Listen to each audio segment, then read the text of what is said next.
Reading gives us the ability to jump into unseen worlds and take part in an unlimited amount of adventures, all through the eyes of someone who is not ourselves. Books grant us momentary escape from the chaos that we call reality.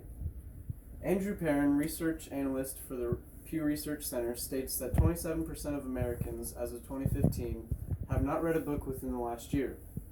Can you remember when you last read a book simply for pleasure? Reading books is very beneficial, and we could all gain from reading regularly. A few things of value that I would like for you to take from this presentation are that we have time to read, regardless if we want to look at it as such, that there are many benefits from reading, although I've chosen just to highlight a couple, and that reading gives a type of connection that movies and shows just cannot always accomplish. How much time do you think you have during a week to read a book?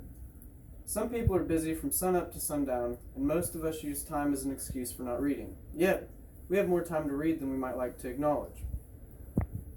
For example, how many of you routinely log on and scroll through different social media platforms? Personally, I used to be almost addicted. I would go to check what time it was, and the next thing I knew, I would aimlessly be scrolling Facebook.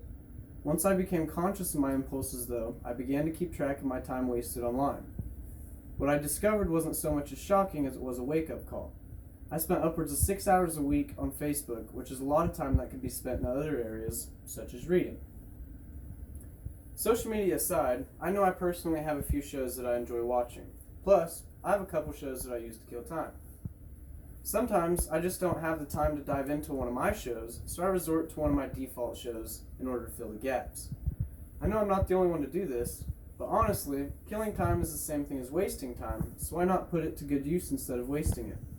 Besides, a book is a lot easier to pause than a show, allowing you to pick up and go whenever you would like.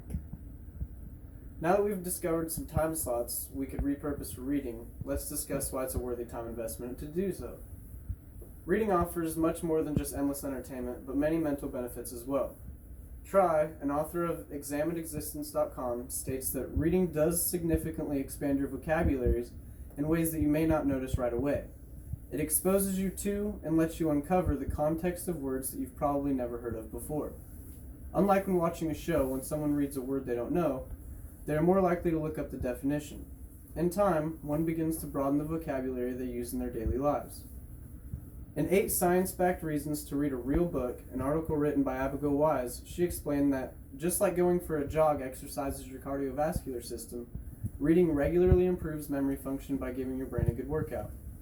There's a saying that goes, what you don't use, you lose. So in this situation, one may say, the more you use your brain, the more you gain. Just to add to the 2 amazing benefits that we've already discussed, reading is also a very good stress reliever. Dr. Mercola mentions in his article, Read in a Quiet Place for a Better Life, that research conducted by cognitive neuropsychologist David Lewis and colleagues from the University of Sussex in England revealed that reading is a powerful form of stress relief. Volunteers had their stress levels and heart rates increased and then tried a variety of stress reduction methods to relax. When you read, your mind is distracted from everyday worries and anxiety, while your muscles tend to relax. In addition, research shows that reading leads to improvements in brain function, including significant increases in connectivity that persist for several days after the reading takes place. It's one thing to watch something on screen, but to hold it in your hands and to fully immerse yourself, that's a whole different level of connection. Books allow us to plug into anything we want, whenever we want, without limitations due to batteries or signals, and this is something that technology lacks. Reading books is very beneficial, and we could all gain from reading regularly. We discussed how we all have the time to read if we really want to, some of the positive mental benefits related to reading, and that reading gives a different kind of connection than watching something on a screen.